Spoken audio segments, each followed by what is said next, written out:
Never stop reading the Bible. Welcome to the Deep Dive. Glad to be here. Today we're jumping into the book of Esther, specifically looking at chapters 1 through 5. Right. And what's really interesting here, as you mentioned, is that God's name, well, it doesn't actually appear, not explicitly. Exactly. But you definitely start to feel this undercurrent, this sense of divine protection. Providence, maybe. Providence is a good word for it. Even without the name, you see a kind of guiding hand, especially concerning his people. The themes we'll see pop up are, well, beauty, but also that unseen providence. So let's start with chapter 1. King Ahasuerus.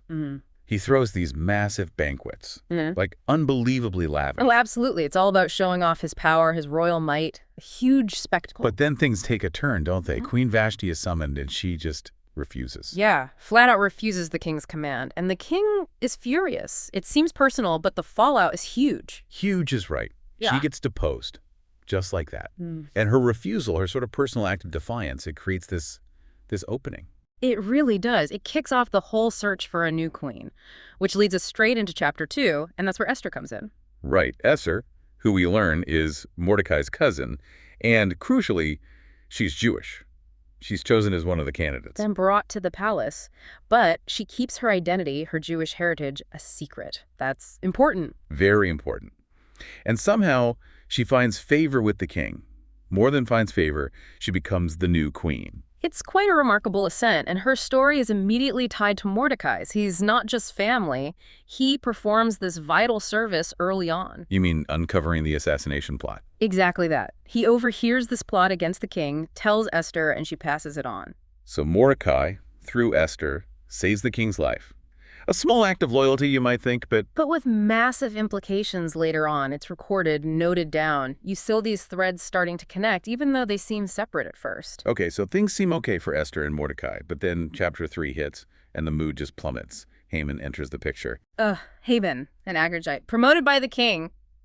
And he has this intense reaction because Mordecai won't bow down to him. Just refuses. Yeah. And Haman's pride can't handle it. It's a personal insult that spirals completely out of control. Completely. He doesn't just target Mordecai. His rage fuels this horrifying plan to annihilate all the Jews in the entire kingdom. It's shocking. And he manipulates the king, uses false accusations to get an official decree. Genocide, basically. Yes, and this decree goes out everywhere. Imagine the fear, the terror spreading through the provinces. Which brings us to chapter 4. Mordecai finds out, naturally, and he's devastated. Deep mourning. Right. And he gets word to Esther, tells her what's happening, what this decree means. He urges her, pleads with her, really, to go to the king. But that's incredibly dangerous for her, isn't it? Approaching the king without being summoned. It could mean death. She knows the risk. It's a life or death situation. Yet Mordecai pushes her. He basically says, maybe you're in this position for such a time as this. A powerful moment of challenge. And Esther's response. Well, it's amazing. She asks all the Jews in Susa to fast with her for 3 days. She and her attendants will fast too.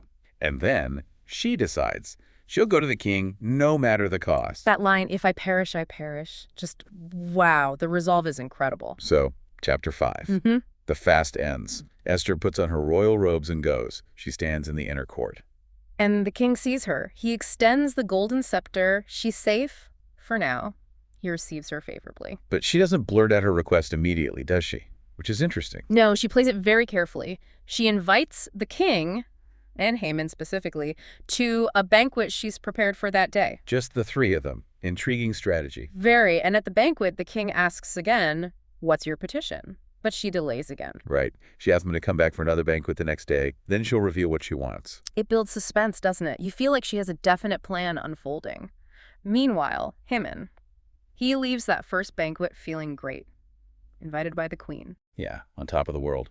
Until he sees Mordecai at the gate. Still refusing to bow. And all Haman's pleasure just evaporates. He's instantly filled with rage again. And that night, he actually plots to have Mordecai executed the very next day. Builds gallows and everything. So much is happening beneath the surface. You've got Esther's careful maneuvering, Haman's simmering rage, and Mordecai's fate hanging in the balance. It's an incredible setup. A deposed queen, a hidden identity, a loyal subject, a vengeful enemy, a life-and-death gamble. all in these first 5 chapters. Absolutely. It really draws you in, showing how individual choices, seemingly small acts, are weaving together into something much bigger. You can sense that providence working, even if it's not named. From the Center Studio,